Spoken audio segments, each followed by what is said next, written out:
Welcome to the Helsi Show, where we journey through health, wellness, self-mastery, and entrepreneurship. Discover powerful insights from industry experts as they share their path to success and offer practical tips to elevate your life. Join us for thought-provoking discussions that inspire you to reach new heights. Hi, everyone. Welcome to the Helsi Show. I'm so excited to have you with us and so excited to have Katie with us.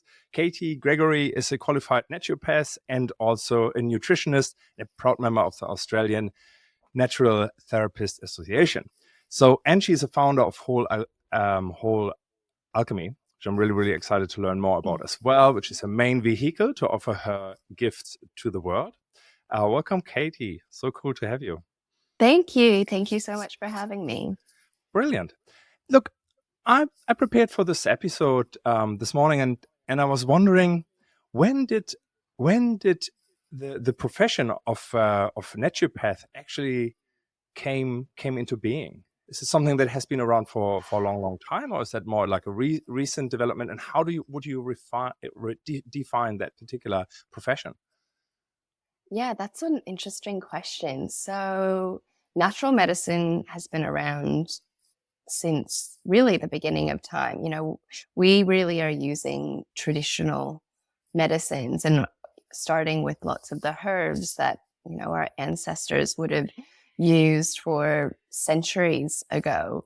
In terms of how long it as an actual profession it has been running, gosh, I wouldn't even know a number. It would be a long time, I would say. And the profession is continually developing and gaining awareness and gaining recognition as well. And there's lots of different modalities within natural medicine. So whether it's naturopathy, nutritionists, there's lots of other different holistic practices that you can do within that as well. Yeah, many years ago when I still lived actually in Europe and in Germany, I was really interested in actually understanding where, I guess, healing and all these things come from. And I looked into books, and what I found is that these are traditions, right, that are handed down, that are sort of discovered as you go. And I guess from that point of view, you would probably have quite a distinction depending on where you are in the world, right? If you're in North America, it might be different than if you're more in a Western, if you have a Western background, so not the American Indian background, but, having more sort of like the UK and wider Europe background, which I believe at the moment is what Australia dominantly sort of would be related to. Would you agree? Yeah, so definitely in places more like Canada and America, it's typically more naturopathic doctors. So they are like a qualified GP that also has a naturopathic mindset and has qualifications in that regard as well. In Australia, we do have integrative doctors. So that is that blend of a GP and a naturopath. But you can also practice as a naturopath or a nutritionist, which also does require qualification, but I'm not a GP. So, and it is important to kind of understand when you are finding a practitioner, what practitioner you are searching for and looking at their qualifications. That is really important. So finding someone who is with an association is really important if you are looking for someone, because that means that person has been vetted to having the correct qualification. It is still can be, unfortunately, a bit of an unregulated industry where there can be people who take advantage of that term of being a naturopath. So it is important to find someone who is qualified and has, and ideally looking for someone who is practicing under association is key. People can take breaks from their association, but generally, if you are looking for someone as a practitioner, ideally you would want to be finding someone who does have an association membership. Yeah. So are they is it quite common to be referred by an MD to you, or would you say people just have It no interest depends in? on the All right. doctor. Sure. So I think some doctors are a lot more open to natural therapies Yeah. and really believe that they can work side by side. I certainly believe both can work side by side, and I'm not here to take a place of a doctor or a specialist. There's definitely some doctors or GPs who would absolutely um, dismiss anything that a naturopath has to offer and thinks, it's all ridiculous, which is really upsetting because I think unfortunately there is such a misunderstanding of what a naturopath can actually do. And, in naturopathic medicine, we really look to first to do no harm. So I will never be looking to take someone off medication, for instance. That is not my role. My role is not to take someone off medication. If that person is wanting to get off medication for whatever reason, I will encourage them to speak to their GP about it. But I can also do things to support them um, with that transition. If it is a medication that perhaps they may not no longer need. So yeah, I think it depends on the GP if they are willing and open. I often will refer to GPs for conditions that I think need to be looked at further, but and even just for certain tests, but there still definitely is doctors who dismiss natural medicine. And quite often I find with a lot of clients is they come to me after they've gone to their GP a number of times with a particular symptom or list of symptoms, and they've been dismissed, sadly, or told them it's in their head, or the pain isn't as severe as they say it is, or that their feelings are not valid, which is really disheartening. And then through working together, perhaps we can actually alleviate some of those symptoms. Yeah. If I can play devil's advocate here, in my mind, medicine, traditional synthetic medicine, often is also just a refinement of a natural remedy, right? Like it's Yeah, just made stronger and so on. yeah. So, so let's come from this angle. Why would someone like an MD who has Mm, access to very potent medicine mm, refer to someone who has more gentle medicine? I know this is a really this is a thought-provoking question. This is not, mm. of course, how I think. What would be your take on that? Why does that work rather than going all in with really strong drugs and that type of thing? Well, medicines and pharmaceuticals can have side effects and adverse reactions. Also, natural medicines can too. And that is a misconception that natural medicine, just because it's natural, is all safe and suitable for everyone. You can absolutely still do harm. But for what, there are some medicines that can absolutely do harm to people, or pharmaceuticals, or depends on how long someone's taking them. Or there's some things that we find don't work after a particular Yeah. time frame, like antibiotics with ear infections, for example, like that doesn't always work. And I'm never one to say don't take a medication, and I'm always a big believer in do what's best for you, what's best for your Yeah. family. I will support you in either way. But yeah, I think some doctors will refer when they go, I've kind of used the tools in my toolbox. And that's what I refer to a lot is it's not even that some GPs are doing it from a negligent point No. of view. It's they have the tools in their toolbox. We have other tools in our toolbox. Yeah. Have you heard the saying, to a person with a hammer, every problem looks like a nail? like, of course, they have a wider toolkit than just antibiotics or whatever the hammer would be. But there's Yeah. certainly, that aspect of like, well, that's the lens we look through. And I totally empathize actually with any profession when it comes to the human body, because it is vast. Mm, And it doesn't help that we that we in the modern life have brought so many different chemicals into being, so many different stress factors as well, on the body, on the mind as well. And then the yeah. combination of it, right? Like at the moment, we know we have mapped out 200,000 different chemicals, but we don't know how they interact in the body as well. So like, it's not an easy task for any practitioner, I guess, to figure it out anyway.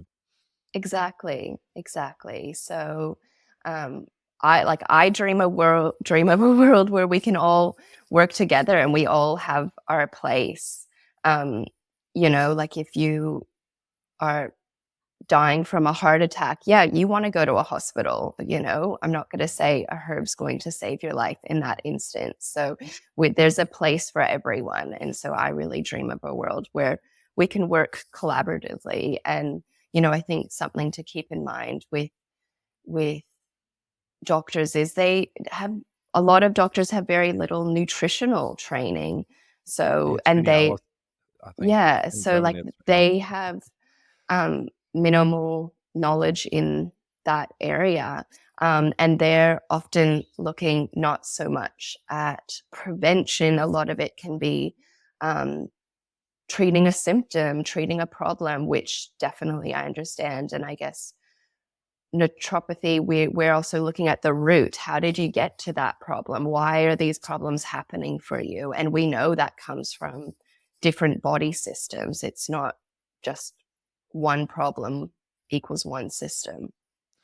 Yeah, and I'm with you. Like, I dream of a world, and I believe it's coming, where Mm, where this all works together. And I think there was just a bit of a misstep. Look, there are certainly interest groups, when it comes to pharmaceutical companies or certain MD bodies, or in general, like specialist bodies, whatever, that want to hold on to everything comes to the official medical system, that textbook sort of medical things. But I think what we realize now is that they can fix an issue that is very obvious and very strong. Like when the house is on fire.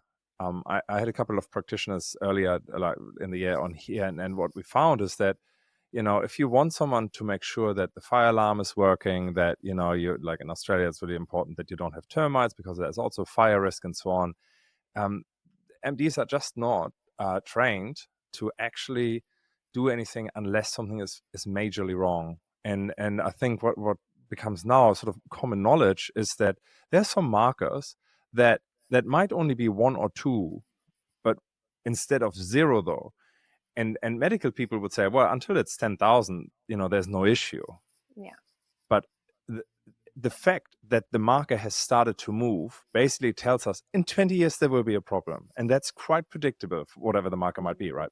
And so that's, I believe, where professions like yourself are so much more powerful, because you don't have to take one pill and call the doctor in the morning, it's gone. It's more like, drink this tea for the next year and see how you mm, go, or try to drink it for a mm, week if that helps, and keep just drinking that and support your body there. And one thing I just wanted to throw into it, because I found it fascinating, is, so I live in subtropical, which for someone who's from Northern Europe is not ideal. Like, the body is not really mm, geared up to it. And so we lean on things that come actually from South America, where you have, let's say, the tree bark from Pau de Arco, which is something that really helps against fungi and mold and yeah. these types of things by drinking it regularly. And I guess that's a beautiful thing, right? Like, there are Mm, toolkits out there for certain region, for certain issues, and you can actually borrow, and with the information flowing as rapid as it does at the moment, I think there mm. are way more solutions accessible now for a practitioner like yourself to actually address that too, right? Yeah.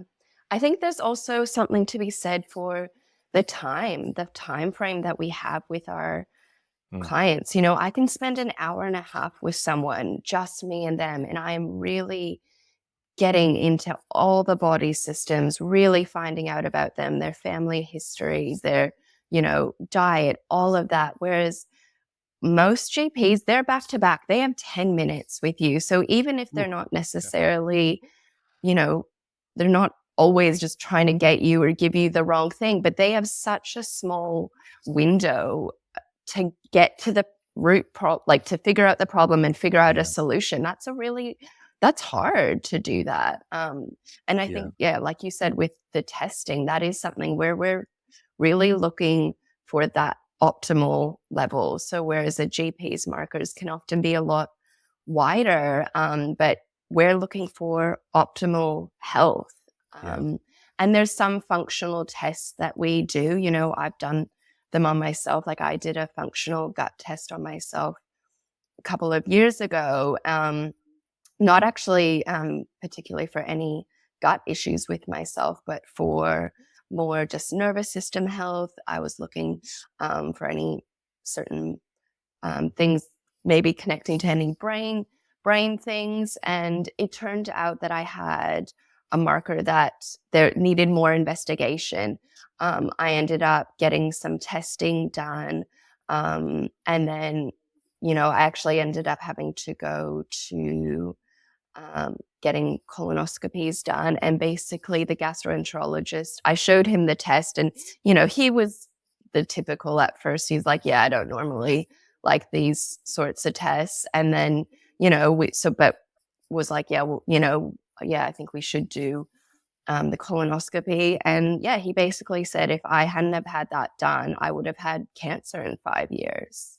Wow. And I had no other symptoms. So it's like I could Yeah. have potentially, and hopefully I never get cancer. I'm Mhm. monitoring things and I'm trying my best with my diet and all of those sorts of things. But it's had I not done that test, when would have I had noticed symptoms in myself? And I'm Yeah. not saying I can prevent cancer. That is not something I'm saying, but it's interesting to see. And I've seen that in clients where they've felt a certain way. They've been unwell and gone to doctors and specialists and done stuff and gotten nowhere, and then worked together. And we've kind of gone to the root of the problem and, yeah, uncovered some really full on things. And not that I've obviously been the one to diagnose people with really serious conditions. That's not my role, but I've helped people get information to go, this is serious. I need you to speak to someone about this. And that's, and it's sad that it's taken some people, that length of time, before something was taken seriously for them. Yeah. Agreed.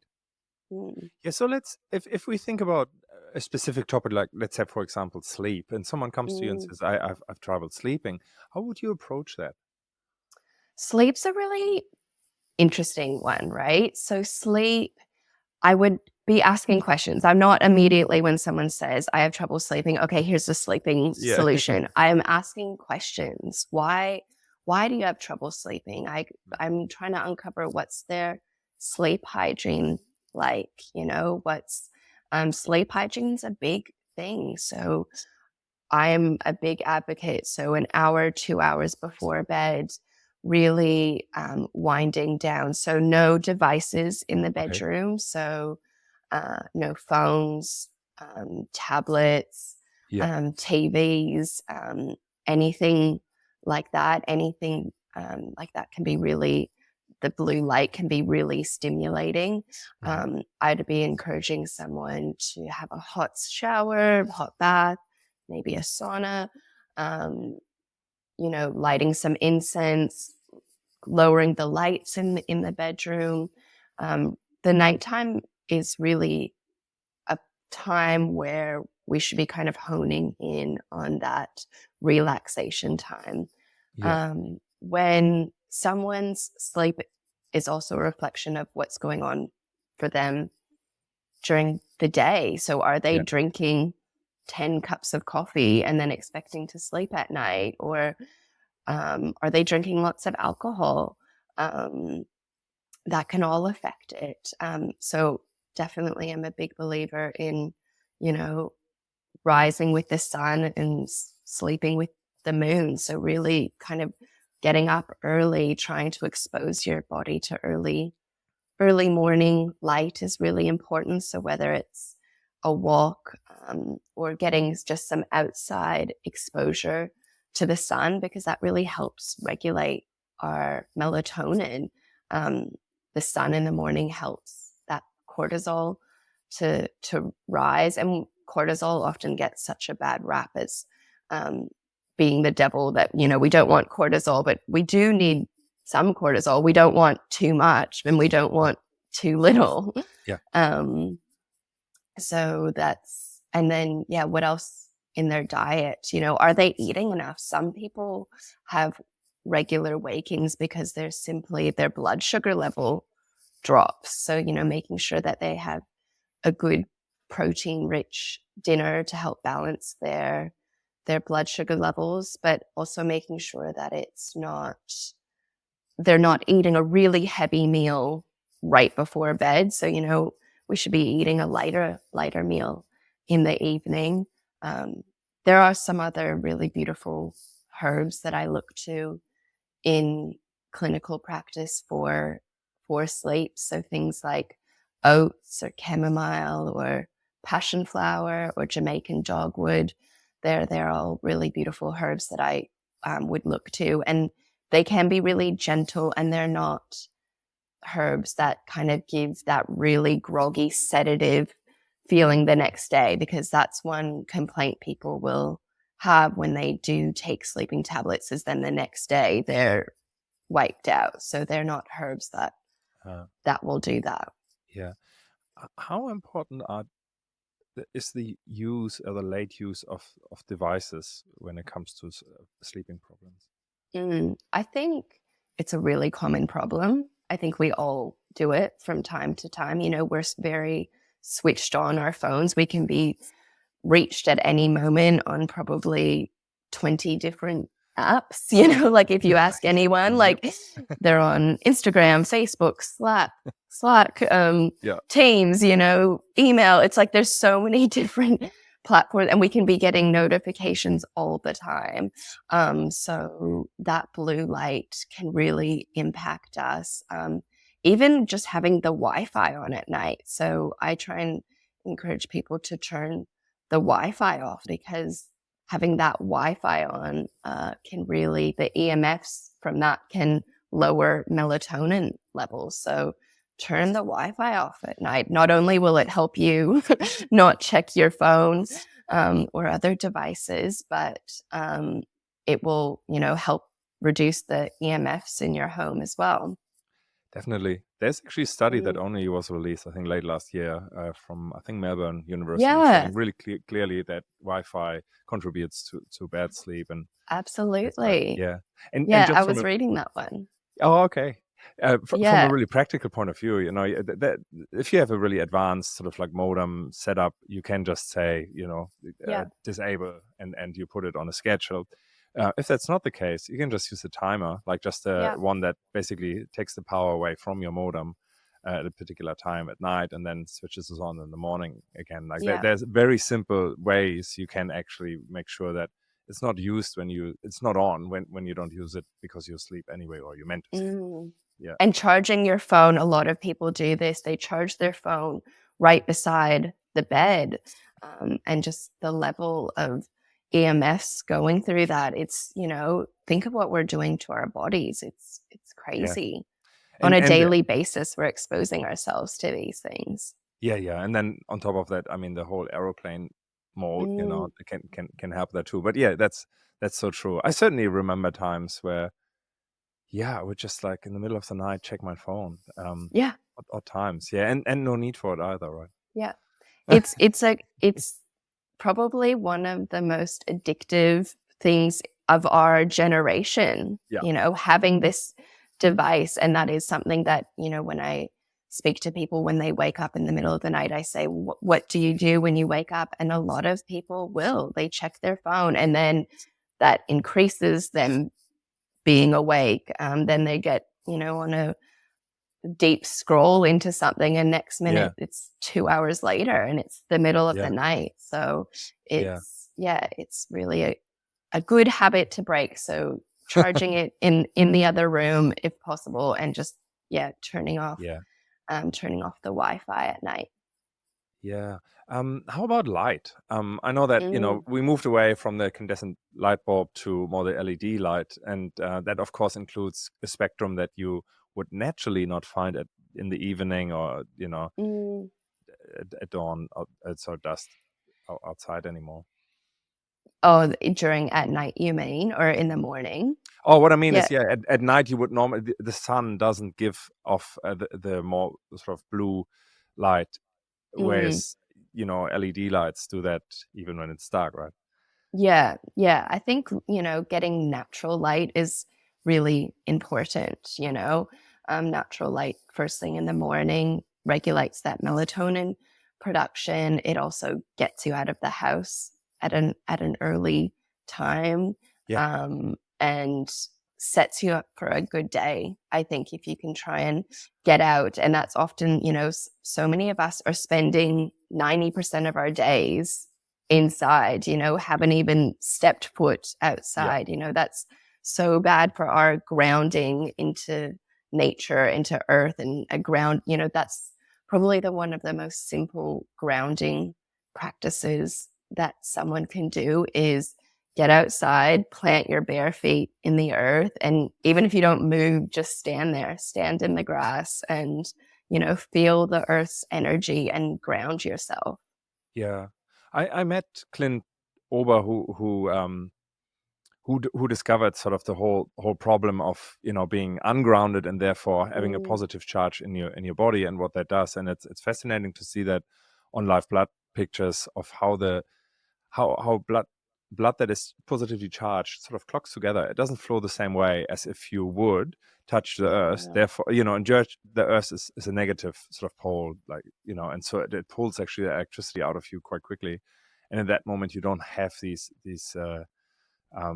side effects, I guess. And if you look into nature, there's certainly things that when animals are hurt, they often, broken leg, whatever you have, they often lie down. One, because it's a broken leg, but also you can Mm. see that sort of like that grounding really helps with the healing too. There's so much research now in that.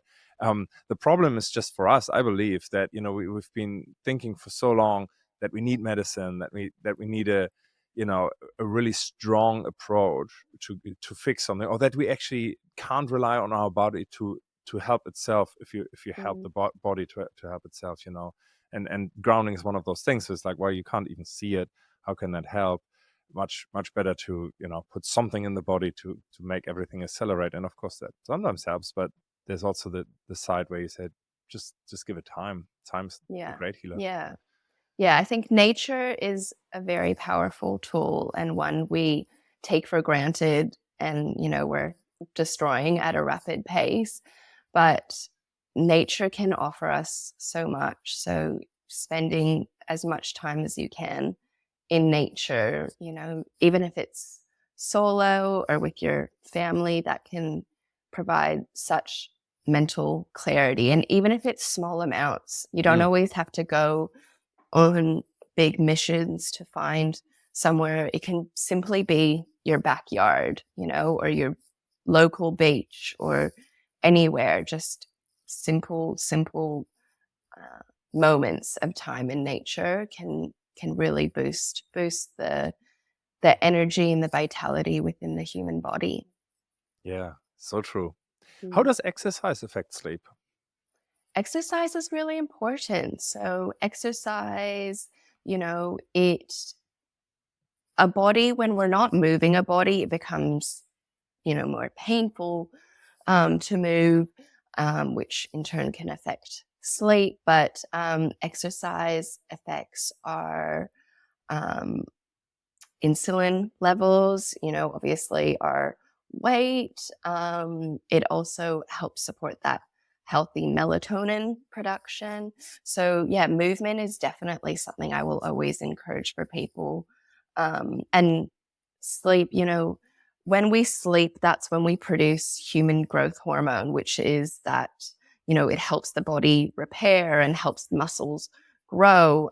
So you can be thrashing yourself at the gym, but if you're not sleeping well, your muscles probably won't grow as well or as big. So movement is important. And I always encourage people to find the movement that resonates best for them. There's always fads on what's the Yeah. latest movement, and it's really what's best for you and your body. So Yeah. not every type of movement is going to suit everyone, but yeah, definitely movement is something I think is really, really important, and especially for stress. We know that moving the body can reduce stress levels, and when we're not moving, we will feel more stress, emotionally and physically.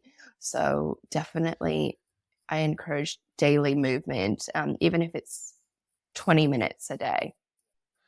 Here's something that I found fascinating, and I only learned that last week. It's a bit embarrassing that I didn't know that. When you talk about stress and movement, what I didn't know Mm, is that when you have a high level of adrenaline in your body, mm, there is a natural use for adrenaline, which is the muscles, and it mm, comes from, if there's a danger of some sort, the muscles will be supported by that, and you burn through the adrenaline by using the muscles.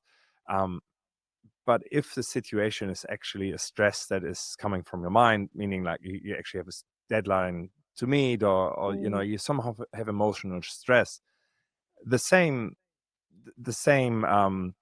adrenaline flows through your veins, but the muscles are not really the ones that want it. Therefore, it ends Yeah, up in other parts of your body, and therefore keeps you awake, and just doesn't settle you. Whereas what you can do, and that's what the exercise that a friend of mine sort of pointed out. He said, like, if you wake up 2 o'clock in the morning and you have the feeling like that, you're just a bit stressed, or what have you, do 100 squats, do as many mm. push-ups as you can, and drive basically the adrenaline into your muscles. And I Yeah, thought that okay. was fascinating, and sure enough, it worked for me. Then you Did can, of it? course, That's do inversions, interesting. right? Like certain things there. Okay. But I found it fascinating to actually understand sort of where that also comes from. To me, that helps sometimes to like, oh, okay, yeah, that's why exercises when it comes to sleep so important. Yeah, and like things like adrenaline often get a bad rap that, we don't want that. Too much of that, it's too hard on the body, but it's, Yeah, the body does need things like cortisol and adrenaline from times, like if you're in the woods and a bear is chasing you, you want that adrenaline and cortisol to pump up and yeah, get you out of there. The thing is, what we don't want is our cortisol going through the roof when we're checking our emails, like yeah, we need it to kind of balance out at the yeah. right times. So yeah, definitely trying to support sleep, I think, is just such a key pillar of health. I remember talking to a neurologist once, and she was saying that she was talking in terms of looking at seizures and how that she essentially could bring a seizure on for anyone. And I was curious to know more about that. And she was saying a study was done on, I think it was some soldiers from memory. And she said basically it was they sleep deprived them in this study, and sure enough, then they all started having seizures, and that just goes to show you, like, sleep is just one of those key pillars of health. Like, just like we need water, just like we need food, we need sleep. Sleep is one of those non-negotiables. And sleep, especially for women, women actually need more sleep than men. I've So noticed that. yeah, they do. It's not just, your wife's not being lazy. She needs sleep. It's sleep is the studies previously were always done on men. So that's sort of 7 hours. They were all done on men. And like a lot of that was thought that a lot of studies weren't done on women until more recently, because it was always thought that women's hormones are too complicated and it's just too Okay. hard. But women are not mini men. We have different requirements. So we women do feel better on that, higher end, 8, 9, 10. So, and it's rare that a lot of women are getting that, especially mothers. They are often up throughout the night a lot or starting their days very early. So, sleep is really, really important. Yeah, makes sense. So if Mm, I think you probably touched on all the ones that so the main ones that you see, but if you would just say like, what are your top three ones that you sort of investigate when you hear that someone has problems sleeping? Like what are, I guess, the ones that you check whether there's a correlation between something that you know is often an issue? Do you have a lot Stress. of high stress or that Yeah. type of check? Yeah. Yeah, so definitely stress, emotions, what's going on for them. I always ask, when did this start? Uh-huh. That's always a really great Yeah. question to ask someone because that often gives you a good indication. If they're experiencing any sort of pain, Yeah. that's another big one. Pain and lack of sleep is very common. There was a study done in some pain clinics, and that showed that 90% of uh, people within this clinic experienced um, lack of sleep or poor sleep. Yeah. And the thing is, when you sleep less, your pain sensitivity increases, Ah, and then you sleep less. So it's like this horrible cycle. So for people who have pain, so understanding if it's that related, I would also want to understand their environment. Has anything changed? Do mm, they have a new sleeping partner? Do they have a new bed? Are they traveling lots? What's the room temperature like? What's their diet like? That's really important. And what other things are they doing? Are they drinking a bottle of wine before bed and then hoping to get to sleep? Or are they on their phone right before bed? So yeah, they would be lots of the things I'd be looking at. So yes, stress, pain, what they're eating. Um, yeah, they would probably be the main things. And yeah, their movement. Are they moving themselves during the day? yeah.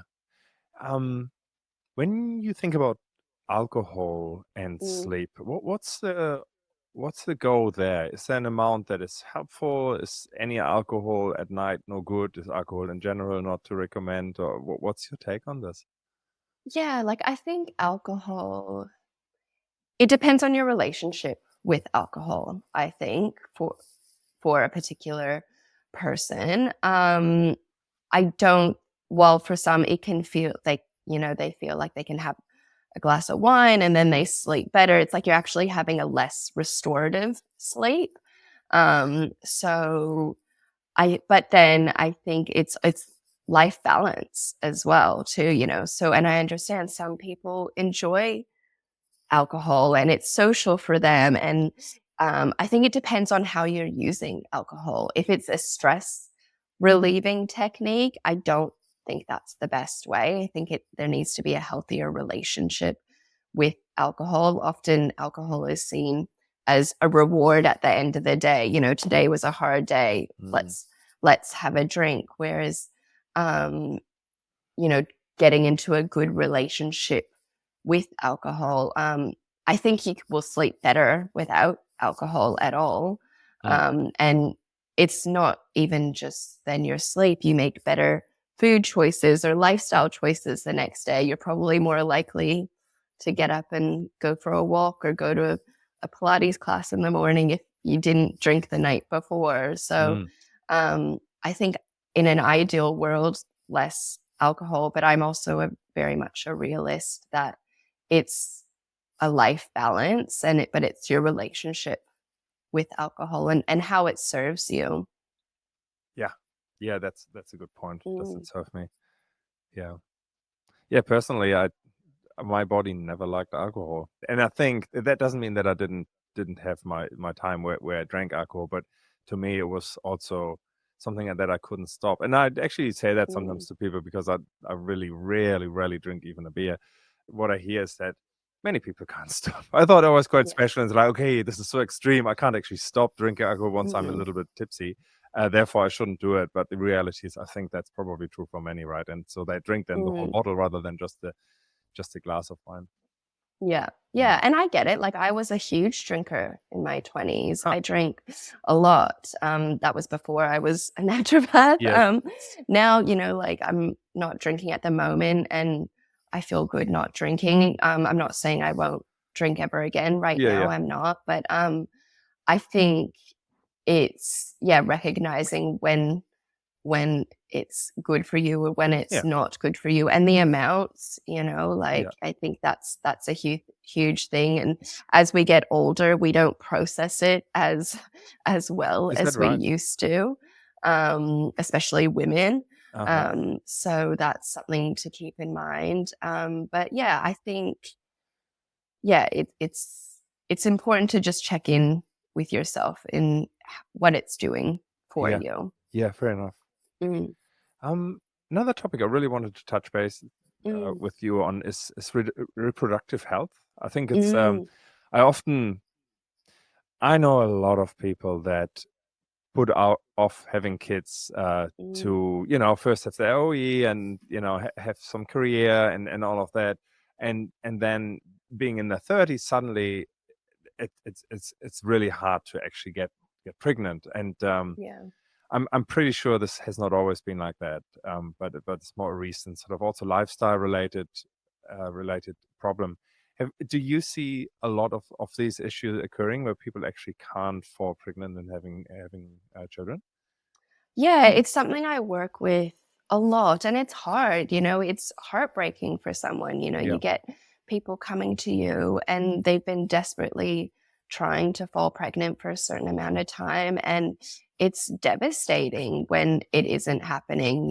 I felt like that when I um was initially having issues myself. So it's really hard because you just feel like it's everyone around you is able to do it. Why yeah, can't I? Um, so it can be really hard, and it's, yes, age has something to do with it, but it's not always that. It's, there is so much more um, going on for people. Something I often see for women is they're simply so stressed, they're so burnt out, they're so undernourished. Like, I've worked with people before who are simply and not eating enough, and therefore their menstrual cycle disappears. They're not yeah. ovulating. Yeah, it's really important to kind of reestablish what's going on for them, to maintain healthy ovulation, healthy cycles. I think this is an area where naturopathy really shines. We can do so much Uh-huh. to support someone's fertility. And this is something I'm really passionate about, is seeing both parties. So both, the man and the woman, um, come together, because it's often thought of it's a female problem or she can't get pregnant, whereas it really takes two. Good sperm is just as important as good, healthy eggs. So it's a really collaborative effect, impact on creating life. So but getting to the root cause is really important. So when I'm working with someone on preconception care, in an ideal world, they say 6 to 9 months before, hey, I want to fall pregnant, in that 6 to 9 month time frame. And it's like, great, we've got this time to really build you up, nourish you, give you all the nutrients you need, all the minerals, make sure all your markers are in check. There's nothing that could, stop you on your way. Um, a lot of times women, however, will come and it's like, I want to be pregnant today, Mm. which I get. When you want it, you want it, and you want it that instant. So Yeah. it's like, okay, well, let's go. Let's make sure you're taking the right supplements. Let's, really clean up your diet. Let's kind of check how are your hormones, how's your thyroid, how are your iron levels, how's your stress. Like, stress is such a huge part of it. When the body's in a real heightened stress state, that impacts our hormones, and essentially the body will in turn go, it's not safe to make a baby, it's not Exactly. an okay time, and stop that. So often a huge part of my recommendations to people is like, okay, I need you to really like do the things that are going to nourish you. I want this to be so much self-care and nourishment time for you, and saying no to the things that aren't important to you right now.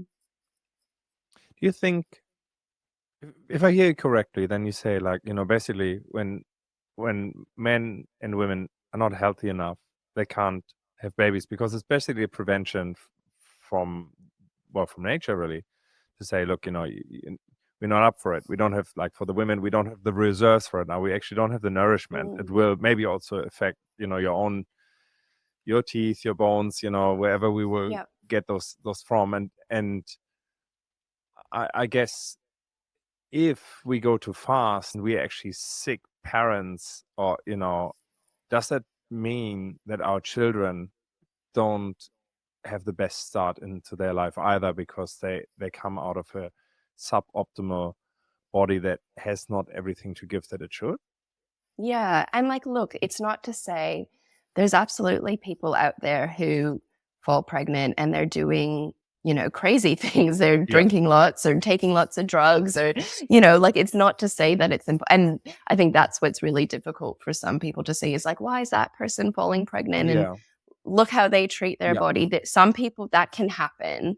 But yeah, I think it's how your health is in that preconception period, is how you will be throughout the pregnancy, how you will be afterwards as well. So um I think I would recommend anyone to, whether you think you will have issues or not, to be doing preconception work. You don't have to wait until there's a problem to then do preconception care, because preconception care is just really good health care, yeah, essentially. It's, really good nourishment. It's lots of whole foods. It's movement. It's sleep. It's, that's what it is. So don't wait for a problem, I yeah. think. I use this term loosely, but the psychological safety of a man or a Mm, woman, and I'm consciously saying man as well, because if a man thinks, man,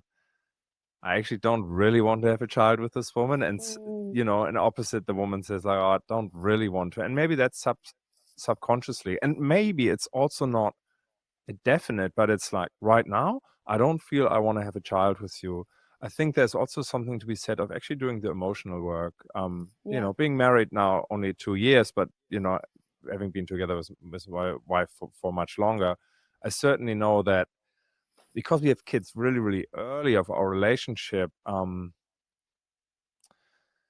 I I guess the relationship could have been stronger, which takes time. It just Mm, takes actually spending time with each other, quality time, and also focus time, and also focusing on maybe the things that we don't like just making something up.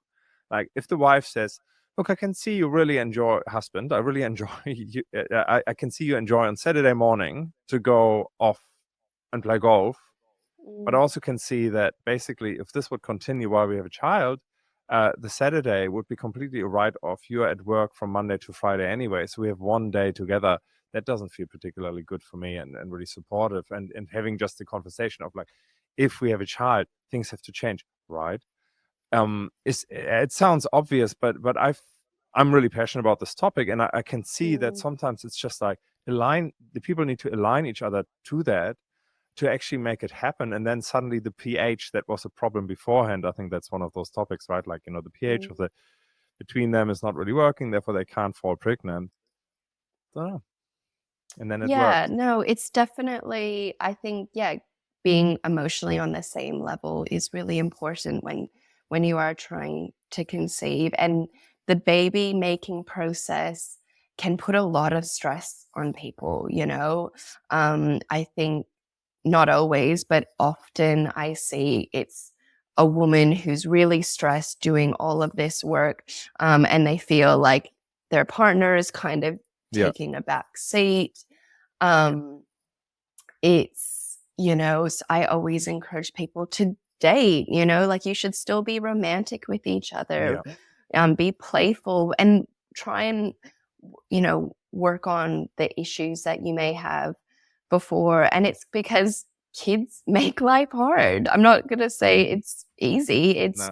beautiful for sure, but it's bloody hard. It's can be a really stressful time. And, you'll really go through ups and downs together. I think it's one of those experiences that no one can prepare you for. And, I'm sure we've all said it. I know my husband and I said it. We're like, oh, kids aren't going to change our lives. Like, we're going to run the schedule. And it's like, no way. They dominate our lives completely. Yeah. So you can't anticipate what the changes it will bring, but they will be huge. But I think, to emotionally be on as much of the same level as possible with each other, and without losing your independence either, because I think both parties do need independence, prior to kids and after kids, having your own interest and your own individual Yeah. personality and uh, things that are important to you is really important. And that is something that often we, as parents, I think we lose, after kids, because we feel like there isn't the space. But I think giving ourselves that time is also nourishing Yeah. our souls as well, which is important. And to me, it's a really modern life problem. Like Mm, parents just, absolutely. I think we really went too far and think that, you know, children have the right of an adult. I'm not saying children shouldn't have Mm, a lot of right and protection, but I believe that most people take this way too far and think yeah. that children should make decisions, that children should be included in decisions and included in much information flow. I think it's a major issue for all the illnesses and sicknesses that you see in children, because they actually Mm, not get up in their brain to digest if adults come with their, oh, I'm really open and I explain everything that's happening in my life to my child. And I'm like, that is so terrible, because what that mm, means is that children can't be children anymore. And at the same time, the parents are really proud of like, yeah, I treat my child especially well, and I respect it so well, and not too many boundaries. And you can go as far as some mm, parents saying, oh no, don't do no. And I'm pretty confident that that's not healthy for a child, because the 3D world has a lot of no's. One is the road, and mm, suddenly you can be strong with your child, and it actually has no problems and is not traumatized by you saying it definite. You will not step on this road. I will do mm. anything to throw you back. You know what I mean? I Yeah. found this.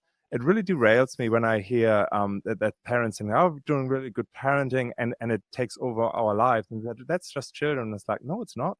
It's your design.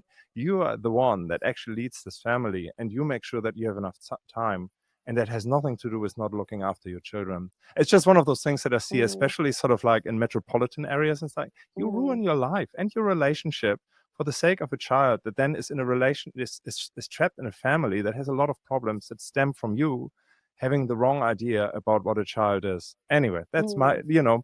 I'm sure the Yeah. truth is somewhere in the middle, but isn't it, you must see that a lot, where people just struggling sort of like catering to their children, and it would actually help.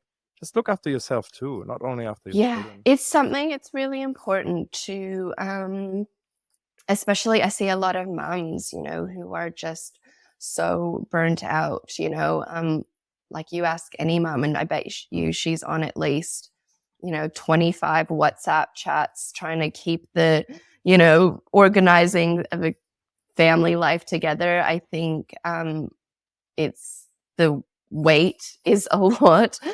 on a mother. I see a lot of moms who are just then become versions of themselves who they don't want to necessarily be. They can unleash on their kids, and it's that they're just physically and mentally overwhelmed, essentially. And kids, we have to remember too, they're not mini adults. They're children, they don't always regulate. They're not always going to Yeah, do what yeah, we say to do. Like it's our role to be the teacher yeah, to them. Which is really hard, because I think as we all kind of get deeper into parenting, you realize how little you do know and how little you've got it up figured out, and yet you're meant to be teaching them. But one thing I would like to see more of is a more equal balance between, I guess, partners in roles, because I think the mental load that is often put so much on women is ridiculous. So um, there's such a pressure for many women to be working, to be running the household, to be on top of all that needs to go on, not to mention their own health. And that's often when health can get, that's when a woman's health often starts to deteriorate, I see. And I think even if someone's partner is really supportive, it's things are naturally put towards a woman's role. Like I know often for a class present, for instance, it's like it will go to the mums to organize, or there's so many things, so many gender biased roles that we kind of naturally just still follow that a woman does, but yet she's probably working full time, or you know close to, and then seen to try and manage everything else that's going on in life. yeah, yeah, yeah, yeah. I hear you. Mm, It is fascinating. I actually only recently started to really read books about men and women and the difference of it, and it's mm, so helpful. Actually, the first book I read probably when I got married, it's like, I really want to understand what this is actually about. I would suggest that most people don't actually read about, like, don't look into this deeply. Like, that mm, this is the type of topic that you talk in a cafe with someone else about, but not necessarily really like, let me actually really do a course on this, or really understand how child rearing works, and like not mm, just from a nutritional point of view, but actually like psychologically and so on. I know that some people are geared up that way, and I found it always fascinating when people are knowledgeable, but I think most people take it as a default that they will know, that you will figure it out. And in a sense, that's how it used to be. But in the world that we live now in, we don't have as much connection to even the neighbors who might have older mm, children and you can learn from them, or to the grandparents who have actually some wisdom yeah, to offer you. And it's a tricky world that way, because it's really a bit disconnected that way. absolutely. I think the village mentality is really gone, and that's something women will often say, like, I need my village. Where's my village? And Yeah. um, we all need it, but where is it? Many people don't have parents living nearby, or, Yes. external support. And like, Hmm. that's something where I feel like naturopathy can be supportive to someone, and I can support someone in that way, because I can, you know, help to remind them, okay, like, how can you nourish yourself? How can you nourish your family? Um, can I remind you the importance of taking time out for yourself? Or can Yeah. I put you in touch with a counselor? I often recommend counseling Uh-huh. to clients. Or can I put you in touch with an acupuncturist? It's like helping create this network Yeah. for Ah. people, so they feel supported, um, that they're not going to fall down. Because I think sadly that village is gone, and we don't have it Mm. anymore. Yeah, yeah, yeah. What comes actually to mind when you were talking about, people can't get pregnant. Mm, I have a friend, well, a couple really. They're both friends of mine in LA, and they wanted to fall pregnant with her being, I think, 38 mhm, when at the time, and that's about 12 years ago.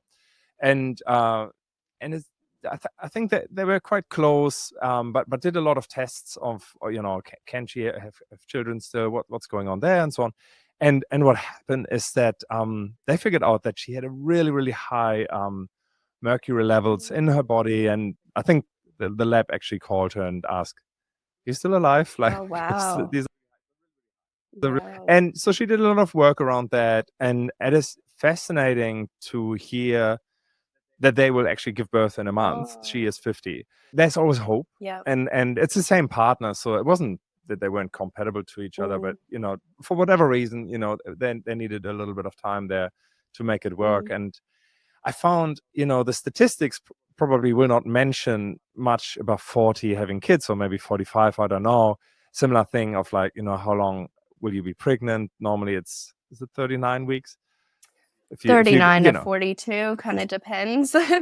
yeah, yeah. And our kids go up to 43. Mm, And the interesting thing is, I found that so fascinating. All our mm. kids had the same weight when they were born. The twins had half of the weight Oh, when they were born. wow. So, in a sense, and you might know something about this, somehow the female body understands, that the weight is reached. I know that this is now the right time to birth. Mm. And so with the twins, they were actually not quite equal, but the sum of their two weights was the same sum as the other three kids. Yeah, wow.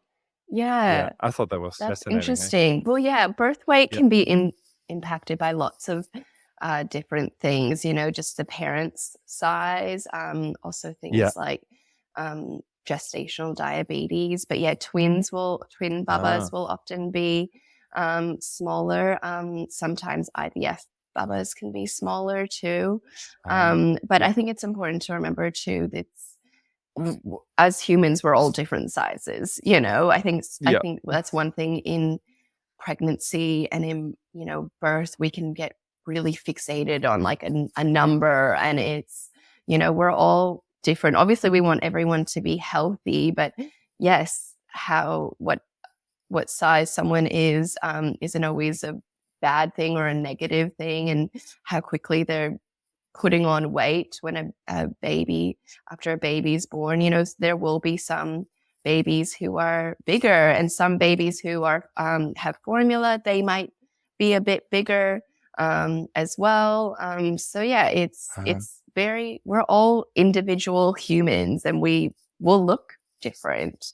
Um, but yeah, it's interesting to see all the differences. Yeah, yeah. Mm. Beautiful.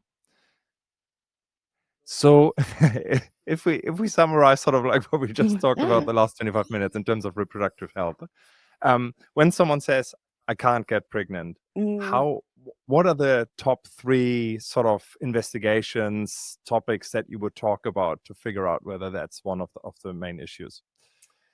In terms of tests, or what would I just So, do? look, if it's a test, a blood test, if it is just like checking actually how their lifestyle is, whatever it Yeah, might be that you think are the top ones that you.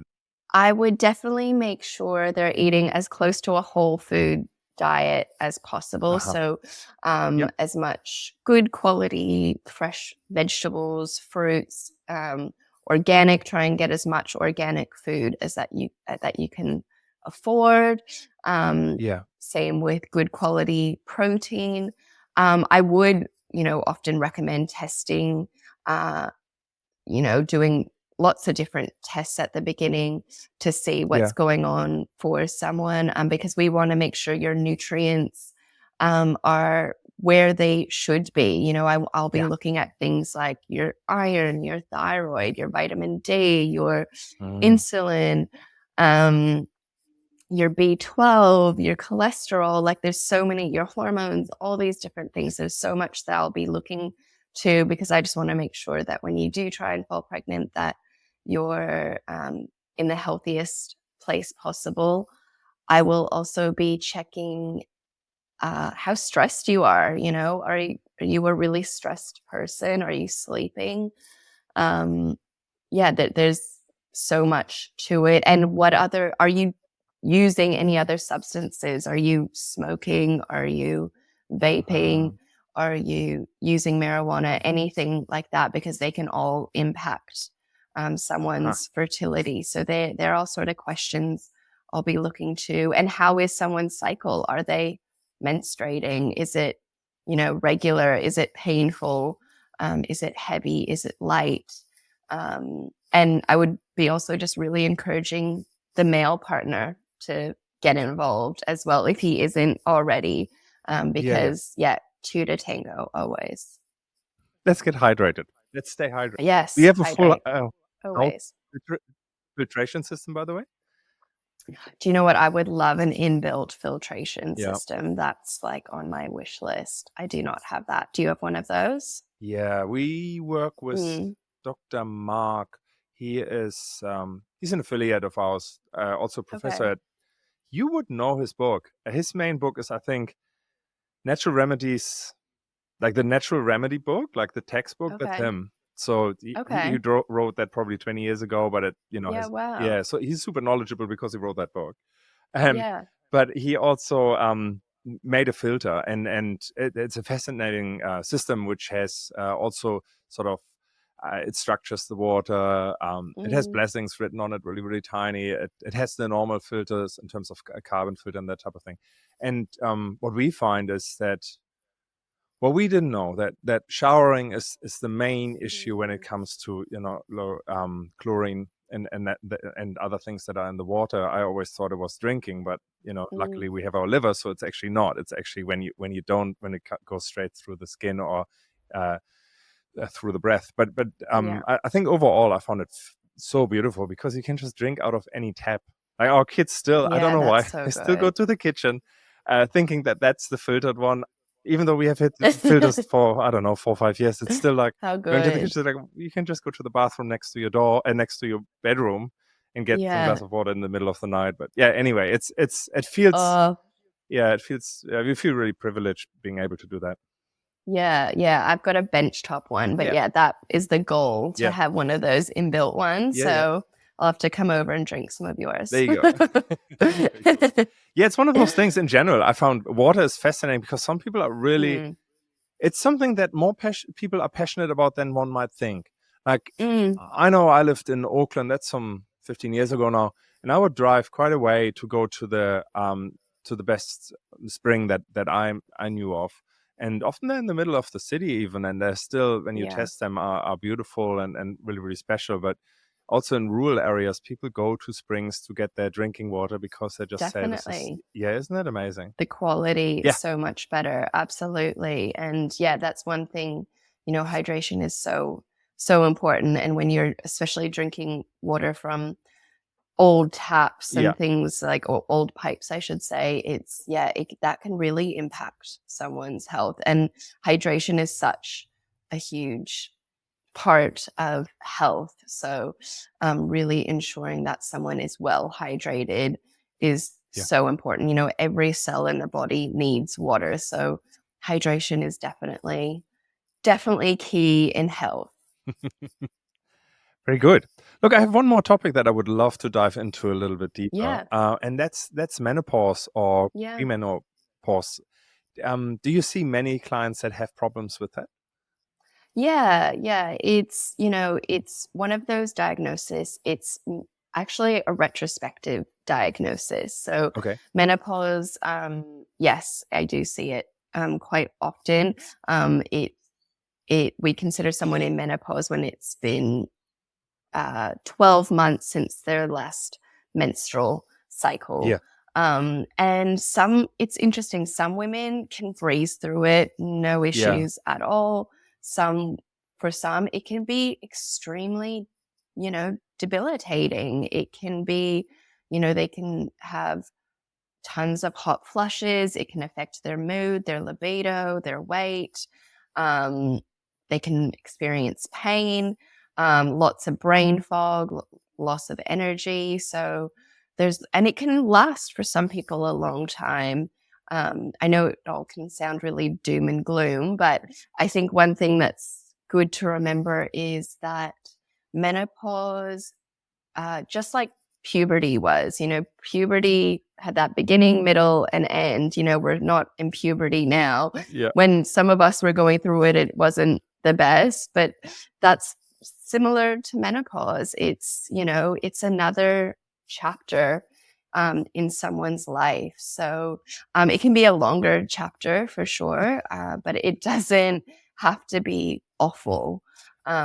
So it's something that uh, I think can be greatly supported by natural medicine. So basically, herbs can help to support things like hot flushes, um, libido, vaginal dryness, any sort of night sweats, things like that. It's important to know that health conditions that you experience during the sort of menopausal years can really be amplified in later years if you haven't addressed them. So, if there's something going on with your thyroid, if there's, other health related issues, it's important to kind of address them. Typically in menopause, what happens is estrogen can go high for a minute and fluctuate. That's why some women can experience a really heavy cycle, and then it goes low again. And that's similar to childhood, essentially. Uh-huh. Um, Estrogen in those teen years can kind of go high and fluctuate a little bit. And that's why some teens can kind of experience heavy Yeah. menstrual cycles. So there's some common denominators of women, basically, whether there will be problems or not. Like, let's say, is an overall healthy woman more likely to have no issues, or is there no correlation between their lifestyle, between their emotional, well-being, and all of Mm. that, to issues? Yeah, I think definitely how your health going into menopause can affect how it is. For instance, if your insulin is really um, out of whack, then yeah, you can definitely have have issues there, or your thyroid. So trying to kind of get into the best health beforehand that you can is important. It's important for women to be doing weight bearing exercises, for Uh-huh. instance. Um, it's not uncommon for women to experience things like osteopenia or osteoporosis, or bones breaking or fractures, or things post-menopausal, because estrogen plays a real player in bone health. So basically, estrogen promotes activity of cells like osteoblasts. So osteoblasts help to build bones. So, once estrogen declines, that's when bones can really become affected. So that's why it's really important for women to be doing weight bearing Yeah. exercises. So whether like walking is considered weight bearing, but yeah, so walking, Pilates, going to the gym, doing strength training, now's the time to be getting strong. Like, you want to be strong as we age. We don't want to be frail, breaking bones. Yeah.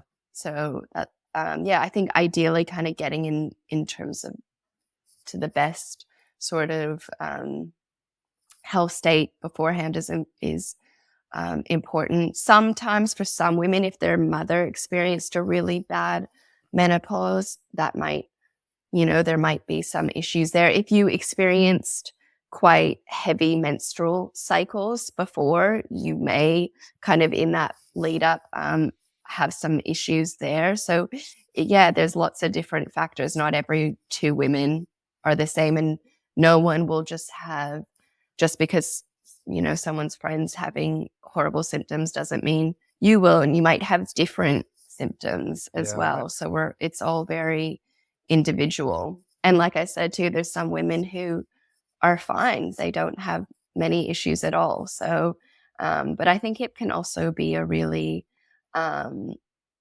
beautiful transition for women. And I say that acknowledging I haven't gone through menopause yet. So, um, I'm not saying that it's always uh, going to be easy, but Yeah. it's one of those other life stages. I think a lot of women, when they get through menopause or going through that stage, there's this sense of confidence and, um, a deeper understanding within their body, Yeah. and themselves as a human. Right. Mm. Rite of passage, almost. Yeah, absolutely, absolutely, and it's another, you know part of our life to experience. So just like puberty, fertility, menopause, it's, another chapter. Mm. Mm, Great. Thank you so much. Look, an overall question that sort of came up mm. while we were talking is how important do you think emotional well-being is to any issues that you see in clients? Absolutely. I think someone's emotional well-being plays a huge factor. The trauma that someone's experienced in their life definitely plays a huge impact to their life, and their health.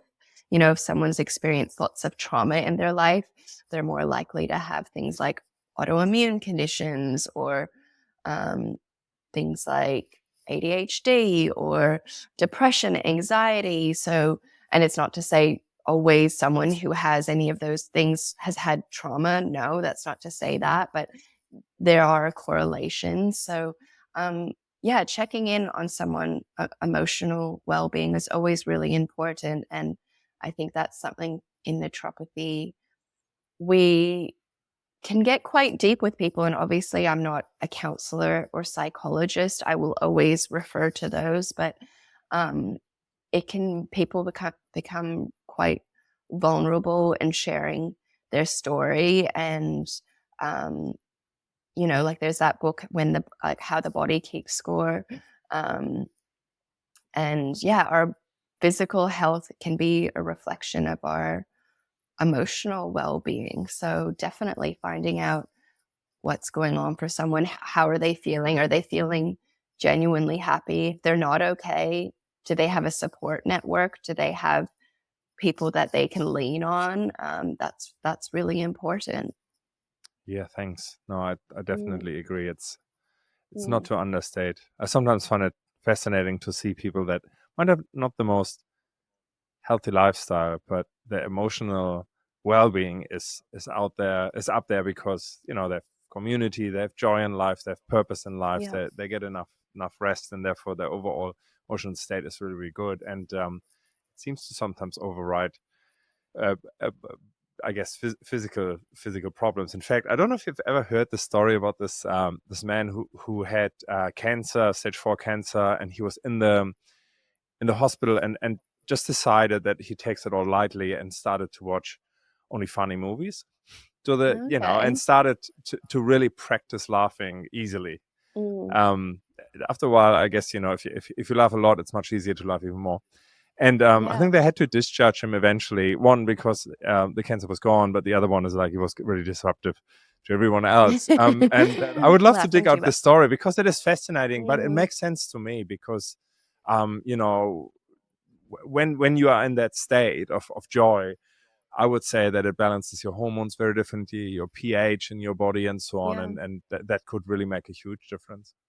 Yeah, definitely. Well, serotonin, like our happy hormone, it's found in the gut, Yeah, wow. So when our gut's unhappy, like if we're eating lots of bad foods Mm, or we're really constipated, yeah, often you can be depressed or have anxious feelings or just feel, generally not excited. And so, yeah, it's really important to work on overall health to support your emotional well-being. Yeah, like you said, absolutely, being the people who can get out into nature, who have community, who have purpose. All of those things are really important to being living in a positive lifestyle. yeah, yeah, yeah. Makes Mm, sense. Hey, I got 4 questions for you that I yeah, ask every guest, if you don't mind. yeah, Um, sure. so the first question is, what's the best advice that you have ever received? The best advice I've ever received. My mom always used to say, count your blessings. And it would annoy me sometimes Yeah, because she would say it, if I was annoyed about something or something wasn't going my way. yeah, And it was never to invalidate my feelings, but, I guess just to look towards the light. And I think as I've grown up, I've embraced that that saying a bit more, or that piece of advice. And I've got a couple of friends of I have a group chat, and we write on it. So just times when one of us is having a hard time. Yeah. We personally, the person who's having a hard time will write 3 things that we're grateful for that day. And sometimes it can be hard. Some days you're like, there is nothing, everything's awful, there's not one good thing. But it's, you might write, the sun came out and I hung out my washing, or, but it's like to always look for something to have gratitude for, those glimmers in life, because they're there if you look for them. So that's just a little practice that my couple of my friends and I do, and we like it. And then we kind of support each other with our 3 things. And it's, I think, trying to practice a bit of gratitude. There's something in that. So Powerful. And it can be hard. It's, some days are really hard for people, for me included. But having gratitude for the things that matter can really help, I find. Very powerful. And if you could have coffee with anyone, coffee or green juice, whatever you would like, dead or alive, who would that be? There's a couple people I would choose. Sorry, I can't pick one. They are both people who are no longer in my life. Have both passed away. So my ex-boyfriend died. He died by suicide. So in 2010. And yeah, that was a really awful experience, really traumatic, really blindsided experience. I would love to see him again, to, tell him how much ahead of him, or remind him how much he would have had ahead of him, and, encourage him to know whatever pain he was feeling in that moment would never be as permanent as, I guess, his absence is. So that was a really awful experience to go through. And I think for anyone who's experienced loss of a loved one in that way, how devastating it is. And he had a real zest for life, a real infectious nature and personality, and definitely had so much to look forward to in his life. So I would love to sit with him one more time. Also my mom. So my mom passed away. She passed away from cancer 6 years ago. So she was only 56. And she was the most generous, kind-hearted, witty, funny woman. And, just like the loss of Jimmy, I was really blindsided by this. She died with cancer. So she was diagnosed, and then 6 months later she was gone. Wow. So that was, awful. It was a really traumatic experience watching her go. And I would love to sit with her one more time and thank her for everything. I think the more I go through this motherhood journey, the deeper I understand her, and the more I have so much more gratitude for her, because I understand the sacrifices and the love that she gave. So I think both of them. I think the people that you lose in your life will always be the people you want more time with. Oh, that makes sense. Oh, thanks for sharing that. Yeah. What book has had the most impact on you that you've read? There's a couple of books. There's a few. Well, I've read lots of different books. Naturopathically, there's a couple. So there's the Clinical Naturopathic Medicine book, so by Leah Heckman. So she's a really well-known naturopath. Her depth of knowledge is insane. That book has basically been a Bible throughout my studies and throughout my career. It sits beside my bed, and the cover's ripped off because I use it so much. I probably use it every day. There's just so much wisdom in that. So I love that book. There's also The Plant Clinic by Erin Lovell Berender. So she's a herbalist, nutritionist, energetic healer, but she is such a beautiful way of how she works with herbs and the powers that they can give. And she just has such a deep understanding of plant medicine. And I was so fortunate with that book. I got to meet Erin. So when she was writing that book, Wow.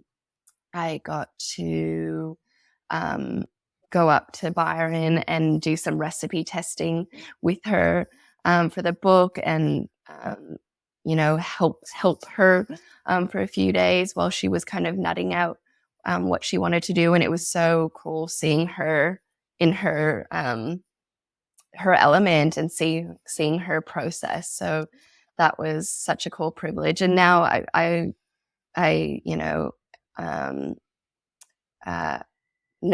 her, and have connect with her and ask her advice on lots of different things. So I would really consider her someone I looked up to, and I guess as a mentor in that space. So yeah, both of those books I think they're my Bibles for naturopathy. Very cool. Mm. And lastly, how do you start your day? Typical day. Yeah, like every day is different. Yeah. Being a mom, Yeah. some days go really smoothly, some days they're complete chaos. But ideally, I always try and hydrate first thing in the morning. That's really important to me. So whether it's just filtered water or filtered water with lemon or apple cider vinegar, I like doing either of those, just to support my digestion. Yeah. And I find they both can kind of really support mental clarity. I really like some form of movement in the morning. I find that can just set me up for such a better day. So whether it's going to a Pilates class or going for a walk in nature, or doing a meditation practice, I find when I do any of those in the morning, I just have such a better day. I'm set up. I've done something for me. I'm nourished. Obviously, amongst this, it's getting the kids ready for school, packing lunch boxes, going to swimming lessons, all the typical things that parents do. I try and have a really nourishing breakfast, so something with lots of protein. So eggs with some spinach and tomatoes, avocado, things like that. And then I try and I'll always I don't drink normal coffee. I can't handle normal coffee anymore. I stopped that maybe 10 years ago. I stopped it when I was trying to fall pregnant, and then through breastfeeding I stopped, and then when I've ever had it since, it's too much for me. It's too strong. Makes me feel really anxious. I kind of feel like I'm on drugs, but like not the good kind. So I just find that doesn't work for me anymore. So I drink a decaf because I like the taste and the ritual. So I'll have a decaf. And then, that's kind of the beginning. And then I kind of get into my day, whether it's seeing clients or, working at the studio, or that's kind of, that's the beginning. Thanks so much, You're Katie. welcome. That was great. Now, thank you. we need to cover how people actually get in touch with you. So I know you have wholealchemy.com. That's your domain. But there might be also otherwise for people to contact you. So I'm on Instagram. So just Whole Alchemy there, on Facebook as well. I'm not on the talk. I don't do TikTok. I feel too old for that. Maybe I should be. But so they're probably the main ways. You can send me an email to hello@wholealchemy.com. Yeah, they're probably the main points Brilliant. of contacts. And you see people in person and online? Yeah, so I see people in person at the Sattva Life Studio. So they're a meditation studio in Avalon Beach on the northern beaches. Very So cool. I see people Yeah. there. But I also work with people all over Australia. So I work with people virtually. So yeah, I've got clients all over the country. So yeah, I love working with people no matter where you are. Very cool. Oh, thank you so Yeah. much. Thank you so much for your time. That was really informative for Thank myself as well. you. I'm sure our audience loved it too. Thank you so much, Katie. Thank you for having me. I hope today's conversation inspired you. If you found value in it, please share this episode with someone who could benefit from its insights. Thank you so much for listening. Be sure to follow us to stay in the loop and have the best life ever.